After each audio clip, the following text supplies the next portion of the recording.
Okay guys, before we take the valves out, we're just going to do a very basic, little bit crude really, just leak test on the valves. I'm going to take the valves out anyway and lap them all back in. Doesn't take long to do, to be honest. They'll look pretty good, so there's no evidence of coolant leak getting into the combustion chamber. When that happens, what you actually see is a nice clean cylinder where it's washed away all the carbon deposits. And remember from the previous video I was talking about the firing marks from the head gasket. They all look pretty good on the head side of things, so I think the problem is with the seal on the block rather than the head. So what we're going to do is we're just going to fill these combustion chambers just with a bit of light oil. I use a bit of duck oil, WD-40, something, a reasonably thin oil like that, and then just leave it. So fill them all to the same level. I usually fill them up and then leave it for a few hours. And what you can do is you can look then up inside the inlet and exhaust ports here and see if any fluid starts seeping down past the valve seat. If it does, it just really shows that you might have a problem with the valve seat. Might just need lapping back in. If you pour it in and it just pours straight out, then obviously you've got a major problem, but it'd be quite common to get a little bit of leakage on them. What you can do as well is just get an airline and just blow up, once you've got some fluid in there, blow up the back of here and you can look for where the air's leaking out. So we'll probably give that a try.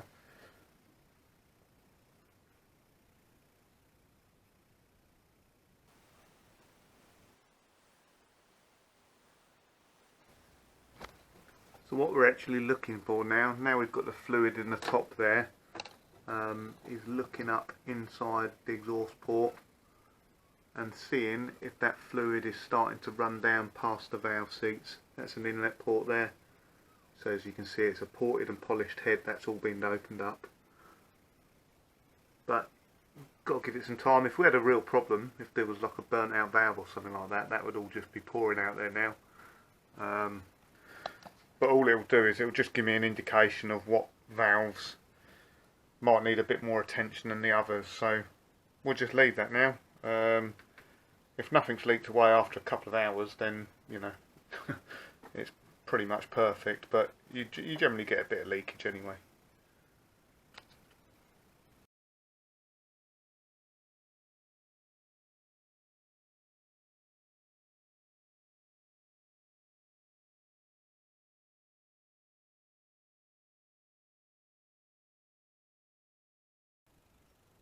Okay guys, so we've had that on there for probably about an hour and a half now, and there's been no visible loss of fluid, which is great. And what we'll do now is we'll just look up inside the inlet, see if we can see anything. Sorry, the inlets and exhausts. So as you can see there, nice and dry inside. Nice and dry.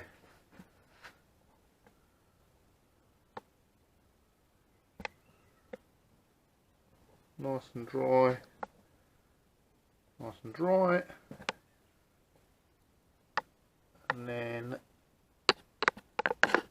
this one here, really hard to see actually. There is actually a bit of damp in that one, see at the bottom there? So that valve is leaking a tiny little bit.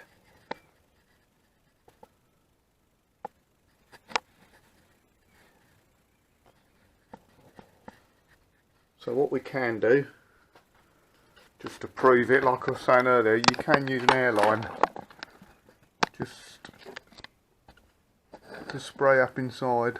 So we'll give that a go.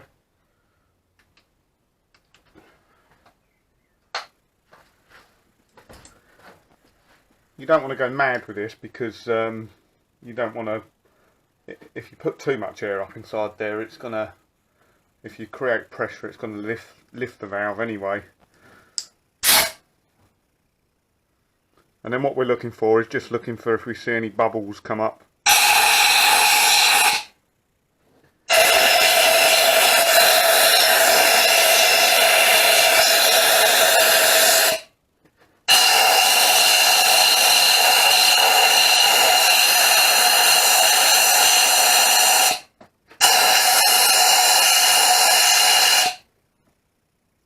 can see on both those exhaust valves there, got a little bit up in the corners, and that'll just, I would imagine that'll be just because they're a little bit coked up.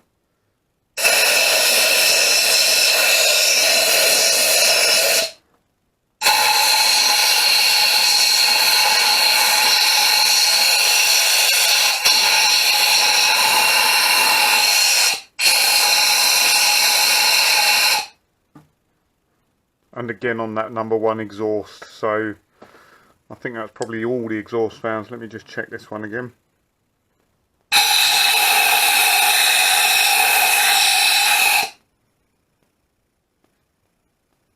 No, so cylinders 2, 3, 4 exhaust valves had a tiny little bit of a leak. Like I say, that would just be a bit of soot, bit of carbon, so we can sort that out by lapping the valves in.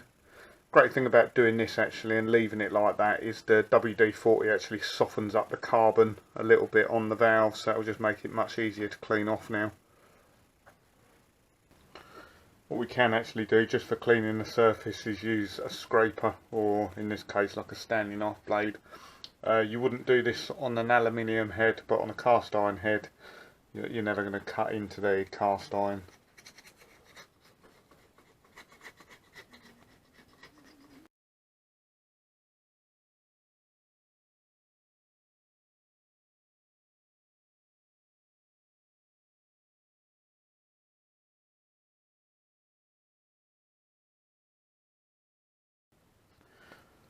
And then what we'll do just before I actually take the valves out is we'll just use a wire wheel to go around and clean that off finally.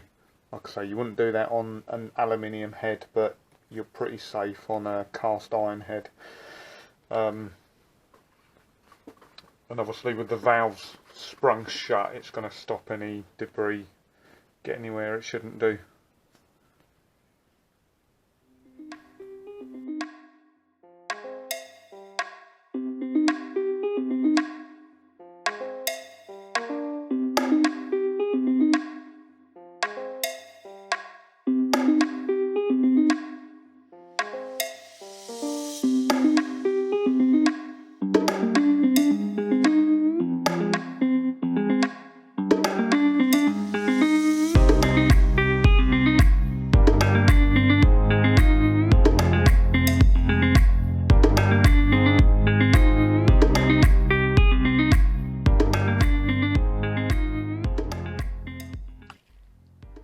So that's head cleaned off a bit better now, and I don't know whether it will show too well on the video, but there are quite a few sort of corrosion marks in the head, where, and especially the surface where it's pitted, and that's been caused by corrosion over the years, and some sort of marks where there fire rings embedded in the head a little bit. There's more sort of corrosion marks along the front here, so the surface is not looking fantastic, by no means perfect,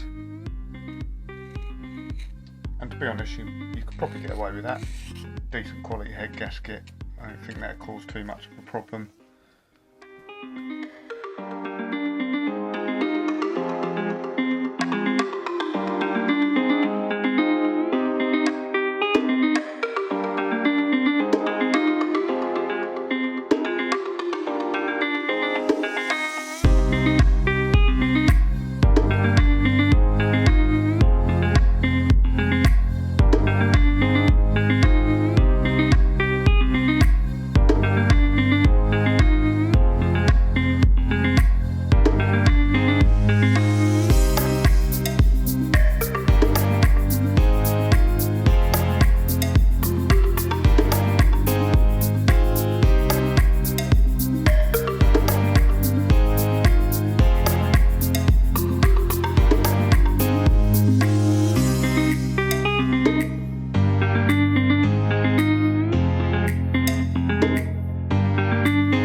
a quick progress update, guys. So the head, I think I'm going to get that skimmed now.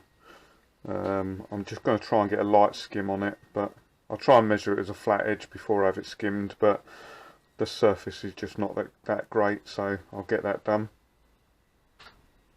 I also noticed when stripping down the car, so this is the temperature sensor for the ECU, that triggers, so the ECU triggers the fan as well. Never had a problem with it, but I just noticed when I took it apart that the inner part twists round, so shouldn't do that. So I mean, it's still working okay, but it's starting to fail, so I think I'll replace that just as a matter of course. Just been on mini spares actually. I ended up buying a set of new studs, so cylinder head studs. So I bought competition ones just because they're a bit better. They give better clamping force. No need to over tighten the nuts or anything like that. The washers are just much better. The studs that are on the car, I'm assuming, are probably original, so they've done 100,000 miles now. Head's been on and off a few times, so it's not worth mucking around with really. I didn't go for the ARP head studs. I think they're nearly 180, 190 quid for a set. They're really expensive. They are extremely good quality though, and if you was running a race engine much more than sort of 90, 100 brake horsepower, it is probably worth spending the money on them.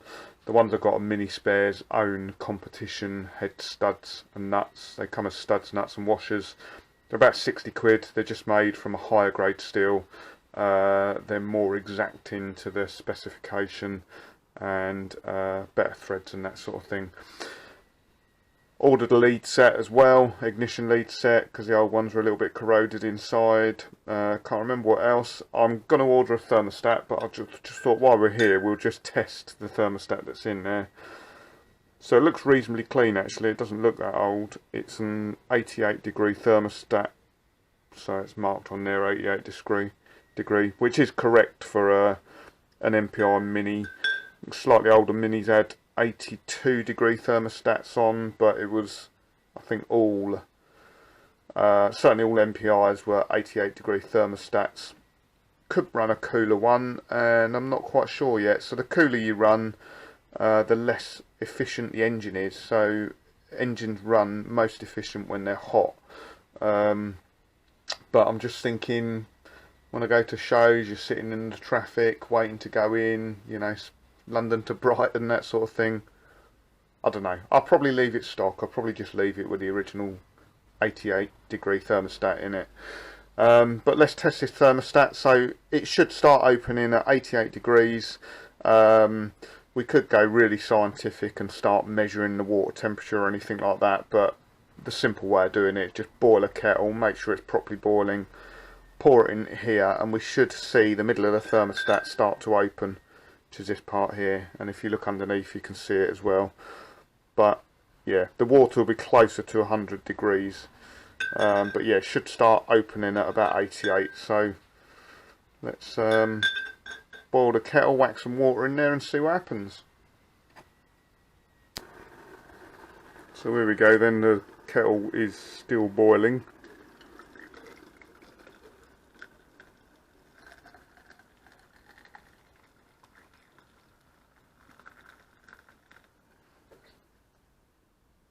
We steam up the camera lens actually.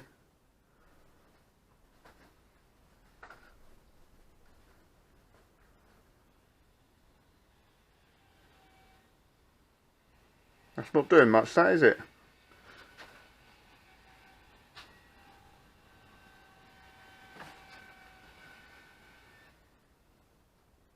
That should have definitely started to open by now. So I think a good call sticking a thermostat in it.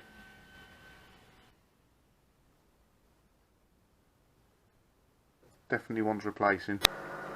I bet you guys thought this channel was just all about cars and minis. Well, I've decided to diversify and move into a bit of home cooking. Nah, I'm only joking. I just wanted to check that thermostat. So this has been in there boiling for a few minutes now. So definitely 100 degrees, water boils at 100. unless you add some salt or something like that, or put it under pressure. It has started to open, but it's only open a little bit, so I think there is a problem there. Anyway, ooh, all misted up. Thermostats are a few quid, so let's just get a new one.